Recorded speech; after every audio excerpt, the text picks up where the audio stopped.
Good evening, ladies and gentlemen. This is Hairy Muppet, and welcome to another Daily Masters cast. And yeah, I'm Hairy Muppet, so there we go. Up the top left side of the map, it is going to be our green Terran player, LucifroN. So already one massive player in this game. And of course, as you can see by the top panel, the player down the bottom right side of the map, it is going to be our red Protoss player, Stardust. So two absolute titans in this game, and it is going to be an absolutely epic showdown as to which one of these awesome Protoss and or Terran players does come out on top in this Daily Masters Cup. Sorry, not cup, just match, but as you may also be able to tell, this is actually quite a long game, so definitely going to have to see what sort of crazy stuff goes on here. And yeah, not much else to talk about. Yeah, just been not doing much else. Just doing ladder games, doing Daily Masters. I actually did buy a webcam today, so it's a brand new webcam. I believe it's a Logitech C920 Pro. So it can theoretically capture at 1080p resolution. I don't know if I'll ever need to use 1080p resolution, but I thought, you know, it's not super expensive. It was only like $100 Australian, so I thought might as well get it. And I have heard some reviews that say the video quality isn't super awesome at 1080p, that the previous model was actually a bit better, but I don't know. I haven't recorded any 1080p with it yet. What I might do is sometime when I start casting ladder games, I might get my picture and put it down one of the bottom corners. I don't want to block off the map or anything, but I'll find a spare space to put it in, and I'll yeah, put it down the bottom and see how that goes, see how it looks, and see if it adds anything to the video. But yeah, I think I should probably shave before I do that as well, because I'm starting to look, yeah, a little bit manky, just a little bit. But definitely not how I would prefer to be seen on the internet. So yes, we'll have to get all that stuff sorted out. But definitely, I'm going to put the webcam to good use, and I will see if I can find any other things I can use it for. Maybe there'll be some full-size videos I can use it for, but never know. Look at this Reaper, man. That is crazy good. I don't know whether he was just guessing or whether he saw the probe at some point, but really nice. I have a feeling he was scouting for pylons over here, and he just got really lucky seeing that, or I don't know if it's luck, if you purposely send him out there, but just good thinking, I guess, from LucifroN. I suppose it doesn't take that long to actually scout everything. It looks like he's going to take this pylon down before the mothership core can reinforce. But these two Reapers are, yeah, they're going to see the mothership core incoming. Oh, are they? They're going to see it now, and yeah, they're going to back off. But the problem is the Zealot. He's going to raise up the ramp here. Is he going to be able to? No, not quite. Doesn't quite see it, but he knows the Zealot's back in there now, and he's not scrambling the Reapers back to take care of this guy, so he's just going to surround it. He's surrounding it against, but the Zealot a little bit slow on the uptake. He had a move command, and he wasn't attacking, so I think he took out one SCV, but that's about it. Looks like the SCV building this command center, not going to be finishing off, and the mothership core is just going to have free reign because there's so many Reapers and just not enough Marines out on the field. There's two Marines coming out now, and the Reapers are going to get knocked away by a whole bunch of Stalkers, so that's not going to be fine. And mothership core getting a nice easy second kill left over from the Zealot coming in, but with two Marines out now, I don't think it's going to be enough. He needs a couple more Marines to take care of this. 4 can definitely take out a mothership core, but 2 definitely cannot. And yeah, LucifroN really paying the price for getting so many Reapers so early on against a Protoss player, because you got to expect a mothership core to come out, and yeah, I mean, LucifroN just wasn't prepared for it. It looks like the next 2 Marines coming out and just managing to hold that off. Very close, but the mothership core did go down, and meanwhile these Reapers have been pretty ineffectual. I mean, they've been going up against Stalkers all over the place.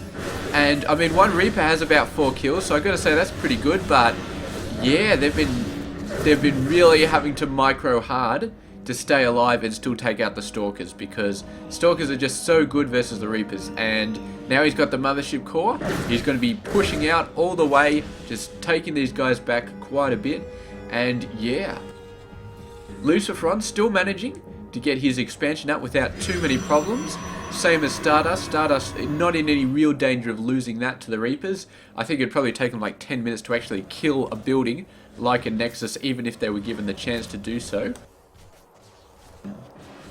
And yeah, I mean, right now Stardust is looking like he's in a pretty good position. A bunch of Marines though is going to be enough to hold this force off in conjunction with the Reapers. And, I mean, yeah, the early Reaper push from LucifroN didn't do as much as Stardust probably did with his very early Zealot and Mothership Core. So yeah, it's going to allow Stardust to take the early map control, and really gives him a little bit more freedom. Bunch of Reapers running in, but one Stalker on the back side is going to be able to scare these guys off. Nice micro will keep the Reapers alive and allow the Stalker to go down. So his micro, I mean, taking out Stalkers is extremely good, but 2 Stalkers coming in, and I don't think any amount of micro can let LucifroN win this battle. So he's just going to have to back off again. And if we have a look at the Structures tab, Stardust does have 4 gateways at the moment. And that's going to be enough to get this force up, and yeah, just continue pushing in, continue to put on the pressure. LucifroN starting to get the Marauder forces out. He's got 2 Marauders so far, which is a nice start. He really needs a few more, or just a large amount of Marines. Stim is going to be on the way as well, but so far I feel like Stardust, in terms of his army, just a little bit ahead in terms of the forces, just a little bit more pressure because the Stalkers are just so good versus the Triple M forces. Even against Marauders, they're not super good, but they still get the job done. And the very, very early, very heavy Reaper push that LucifroN did is starting to backfire on him in all sorts of tiny, unforeseen sort of consequences. Like, in this battle, man, if he had gone for Marines first instead of Reapers, I feel like he would have been a bit better off at this sort of battle. But right now, he is hiding over the corner. He's got to hit the units when they try and go up the ramp. Well, when they're in the corner, here we go. He's going to try and trap him in here, actually doing a really good job. The force field's going to be cutting off the attack slightly, but they're still going to be able to hit quite a lot of things. And the Zealots coming in, pushing these forces back. And Stardust still looking like he's in a pretty good position here. He has not been knocked back, and he's still hitting all sorts of stuff, doing all sorts of damage, trying to save this reactor. He desperately needs every single building at this point in the game. Getting supply capped would be horrible.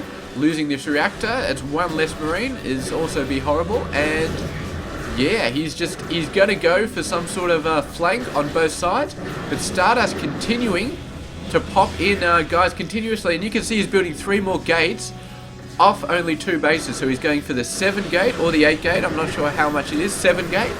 So he really wants to finish this in the next couple of minutes, and he feels like he probably can. These Zealots going to be a great shield here. Stalkers are starting to take some hits, but I still feel like they're oh, I don't know, man, the Zealots getting all taken out. So it looks like LucifroN may have managed to get up the number of units that he needed to. And I think the medevac probably helped quite a bit because he was free to stim without needing to worry about taking his units too low. And that really, really helped him out. So Stardust finally getting pushed back off that very, very scary attack. And yeah, I mean, he's actually got the 3 gateways coming on now. So he's got a total of 7 gates. And that's a bit unfortunate actually, because right now, I mean, some advanced tech would definitely be a lot more use than those extra 3 gates, considering that LucifroN managed to hold off there, managed to push it out. So yeah, Stardust, I don't think he's really going to use those 7 gates for too much. I think he's just going to let them sit there for now and switch over and concentrate on the tech. You can see him getting 1-1 out, and LucifroN getting 1-1 as well. He's actually a bit ahead of Stardust, which is not something you see every day, because Stardust is definitely renowned for getting his upgrades very, very early, but he was going for very early pressure this game, and his upgrades did suffer a little bit. But tables have turned here, and with 6 medevacs, I'm not certain that Stardust can easily hold this off. I mean, if he gets the Zealots in there, some nice force fields and these front bunch of units getting trapped there, but a lot of Zealots going down. He desperately needs Zealot speed. That closing distance for the Zealots, they're taking so much damage trying to get in range, and eventually the large amount of Zealots is going to force this attack off. But yeah, I mean, LucifroN just plays the dropship card, and instantly he's faked the Stalkers into going at the high ground. He's landing all his units here, but he just does not have the army he needs to, and he's going to have to get out of there. So he can dance Stardust all over the place if he wants to, but when it comes down to it, he just doesn't have the forces. So he's just going to have to keep lifting up into his medevacs, keep dancing away, and slowly but surely he will start to lose medevacs. You can see 1 or 2 went down there. Reinforcements are going to back off, so been a little bit equalised there, and the question is, who's going to get their third base down the fastest? Stardust doing very well on the economy side, and yeah, we need to see third bases coming out from both players at the moment, because at the 15-minute mark is just not good enough. You need to have the third bases coming down for both players. Stardust actually needs to start working on these rocks really, really quickly, because yeah, LucifroN getting the third base out, and I feel like it is past time for Stardust to start getting his third base out in this game. We will see exactly what he's doing though. Hallucinated Phoenix going out for a scouting.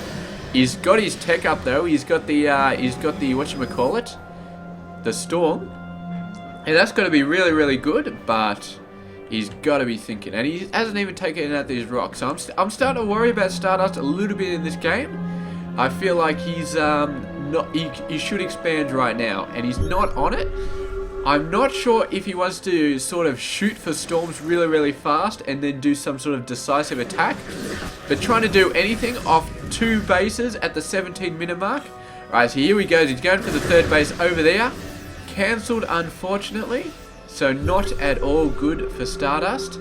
And yeah, so he's a little bit pushed back there. Meanwhile, LucifroN has his third base already up, already mining. And if we have a look at the army tab, Stardust does have the advantage in terms of the army supply, but he is down a base. And yeah, I mean, if we have a look at that income, LucifroN has not only been getting that third base, he's really started getting the worker numbers out nice and big. So his economy is going to be looking very, very awesome. And Stardust, he's got the third base coming up once again. And I feel like he should really try and make something happen here, because he's got the army. And just sitting back, I mean, right now, every second he waits is another second that LucifroN gets a little bit further behind, because LucifroN is in the lead in terms of the economy. So there we go, a bunch of Zealots going in. We've seen the always fantastic from Protoss Zealot harass into the bases. These guys taking out about 4 SCVs there.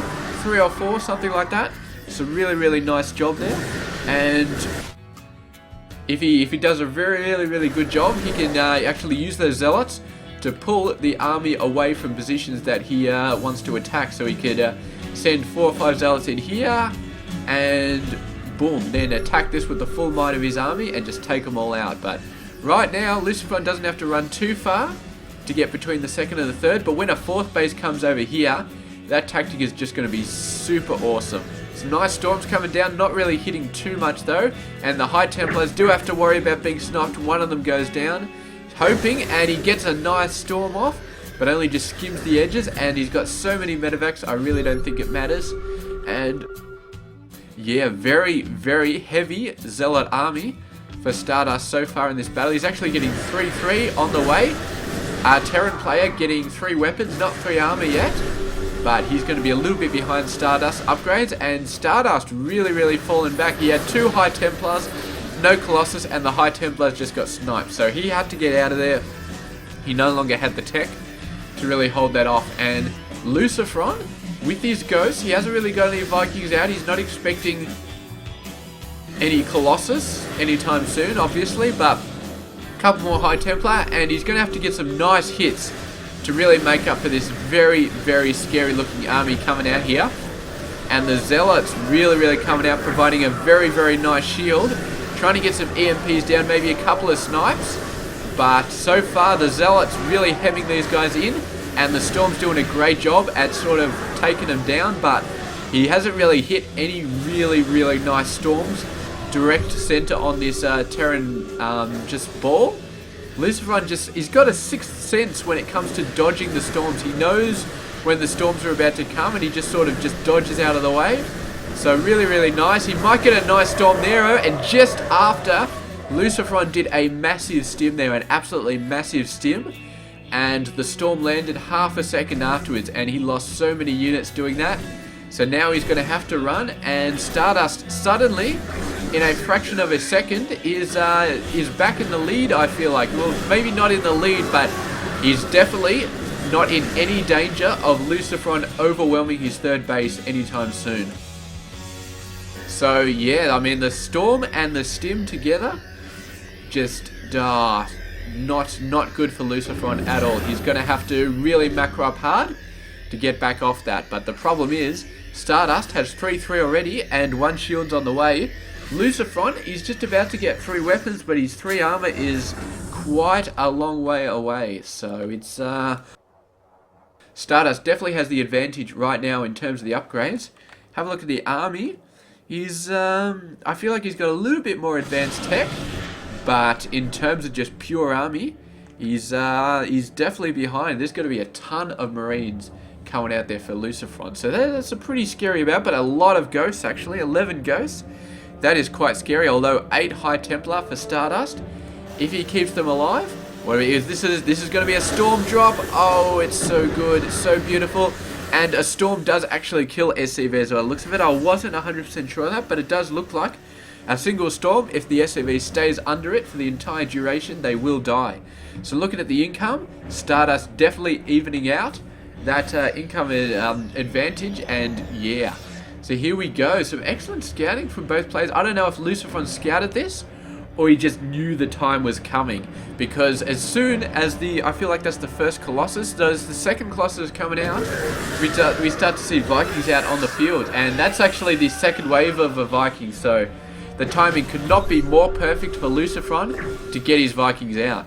The Ghost, man, still going nuts. I feel like the Ghost can actually run faster than the High Templar, just by a little bit, and yeah, those poor High Templar, man, not going to be having a good time of it. But they're trying their absolute hardest. And yeah, Stardust just trying to put a bit of a spin. Trying to get the Colossus out, maybe sneak him out, catch LucifroN by surprise. But LucifroN is not going to be surprised at all. Actually, where's the robotic support bay? Where is the damn thing? I'm going to find it, and I'm going to see if, yeah, see, he has seen this. I got no idea if he scanned that or if he sent like a unit in there. I don't know though, but he made it actually pretty easy to see. It was right at the front of his expansion, so not at all surprising that LucifroN knew about that. Another Storm drop, and yeah, not doing too much, but oh, not good at all, and goes down just before he's able to get out, and possibly could have taken a couple more workers if the Archon had fully formed. But continuing, the DT, what are you doing, DT? Get in there and do some stuff. Missile turret coming up just straight away, and SCV is going to be going down all over the place, but a scan going to be taking him out, and another DT over there. So yeah, really nice. And there we go, the missile turret going to get down for good now, and he needs to get another one here. There it is. I don't know if it's too far if a DT drops down there though, but a couple of Vikings going to be keeping the warp prisms away from that area, and Stardust will still have to get these rocks through anyway. So here we go, another DT just gets out, and an EMP going down on the DT. Beautiful positioning, and he's going to be able to get a couple of worker kills. There we go. But only one worker kill actually. Still in range of the missile turret, unfortunately, and that Viking did shoot his face off. So yes, there we go. It would be awesome if observers could just like do a transformation into like DTs or something like that. Because I mean they're both cloaked units, so it really should be viable for that to happen. But I don't know, cloaked warp prisms maybe. That would be completely OP probably. But speaking completely OP, Stardust has somehow managed to get 5 Colossi out in as many minutes. I feel like it's about 5 minutes, 5 Colossi, and he's really pushed out now. LucifroN has been pumping out the Vikings quite a lot. So we haven't actually seen a Colossus attack from Stardust so far, but LucifroN not really too worried. Not going to take these Colossus for advantage, man. He got out 14 of the bastards, and he didn't have to worry about about Stardust actually getting High Templar out instead, because he's got 17 ghosts, so he's got either option well covered. And he's still got a fairly decent amount of Marines and Marauders, so I feel like he is pretty prepared for any eventuality. But look at this, we haven't been paying attention to the bases, but Stardust getting his 5th base up, and LucifroN on 4, but LucifroN has got a very scary army. He's 35 supply ahead of Stardust, and Stardust, I do not think that he can push this force back with what he currently has. I think he's almost certainly going to lose this this base, have to cancel it, but I mean if this base just continues on to his 4th over here, I don't think he can actually hold this off. He's got so many Colossus, and the Vikings are just on the warpath. And does he have that much Viking defense? No. He's got shit all Stalkers, man. He's got absolutely no Stalkers at all, and he's got nothing to really knock those Vikings out of the sky with. And yeah, LucifroN's just getting more and more Vikings, so I really feel like there's a huge gap in Stardust's army right now, and that gap is anti-Vikings. So we'll have to see exactly what can happen. You can always just storm the living shit out of them, and I suppose that will be a good option if you can make it happen.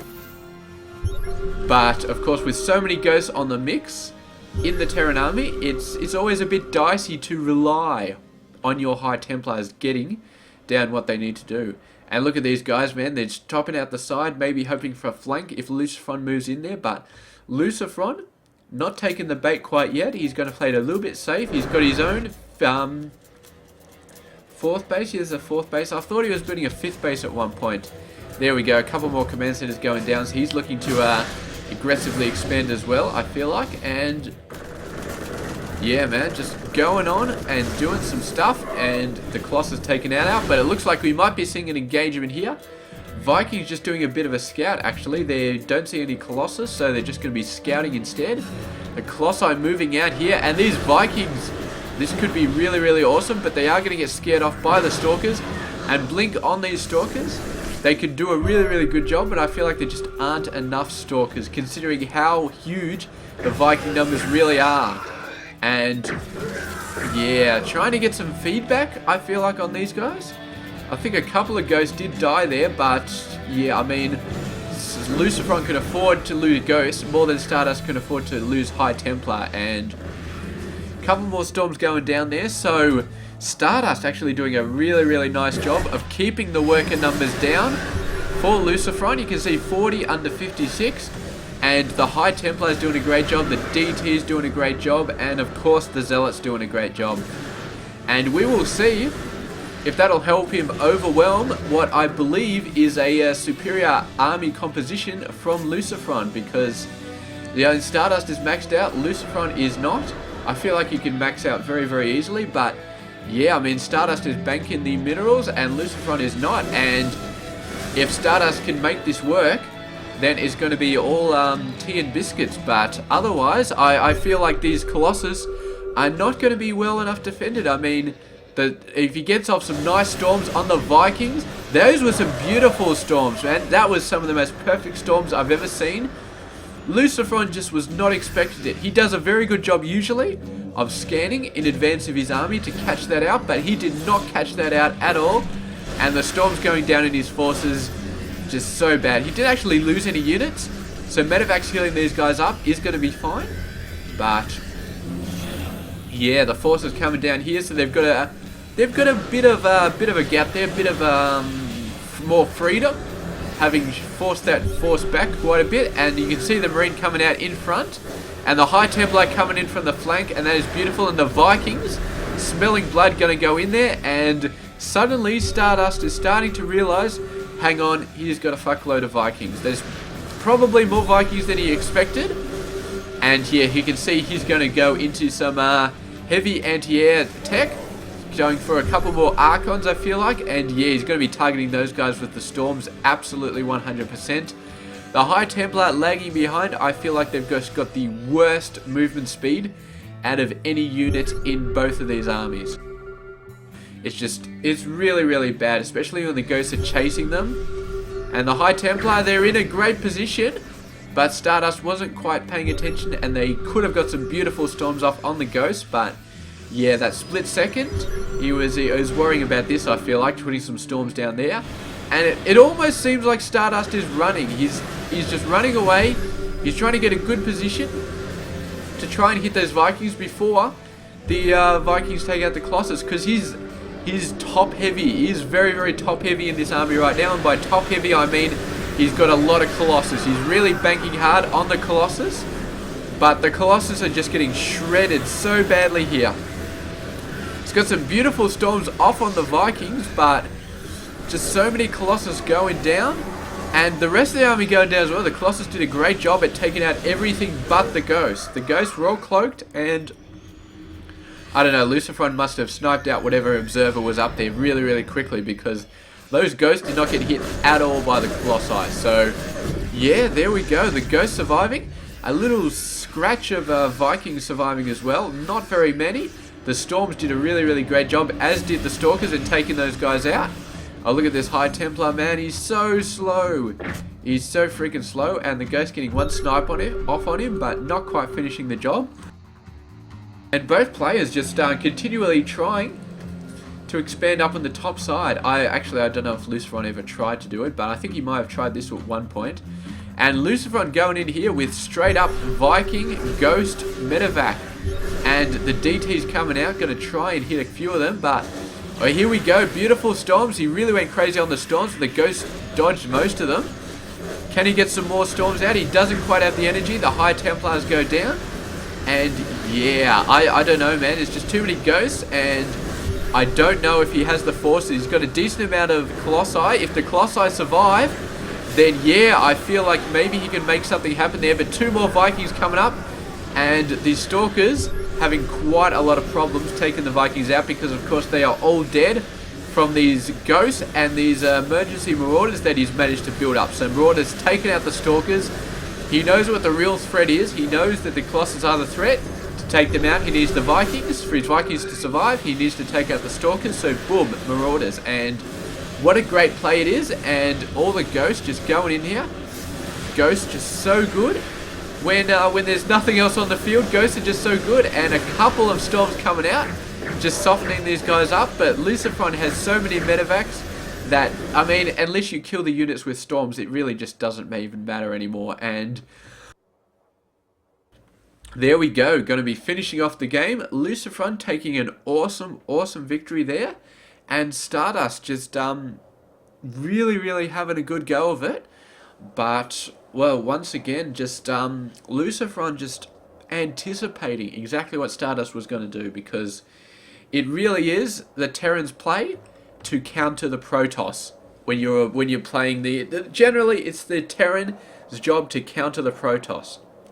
The Protoss doesn't necessarily need to counter the Terrans. Well, they do. They need either Colossi or High Templar. So they've got to get that, and then it's LucifroN's job to make sure he counters each of those in the proper manner. And he really, really did a good job. He had Ghosts out exactly when he needed. He had Vikings out exactly when he needed. So he was never... I mean, if you catch your opponent unawares with 3 or 4 Colossi and they haven't started producing Vikings yet, you can do some serious damage while the Terran player is catching up, getting those Vikings out. But I mean, it never happened. LucifroN never had that period of catching up when Stardust tech switched, because he always anticipated exactly when the Colossi were coming out, and he always had the Vikings ready, and by the time that Stardust was pushing out, and he used them so well as well. So, I mean, the awesome micro was definitely there for both players, and In my opinion, it is easier for the Ghost to snipe the High Templar than it is for the High Templar to get the beautiful, beautiful storms on the army as a whole. Because they got to hit the middle of the army, the Ghosts just have to hit the Templars on the edge. And, I mean, yeah, it's just so hard. But anyway, there we go. Thank you very much for watching this Daily Masters. Awesome PvT. And yeah, it's been freaking awesome. So there we go. Thank you very much for watching. Please subscribe if you do like these videos. And I will catch you guys tomorrow for another Daily Masters. Stay tuned. This has been Hairy Muppet.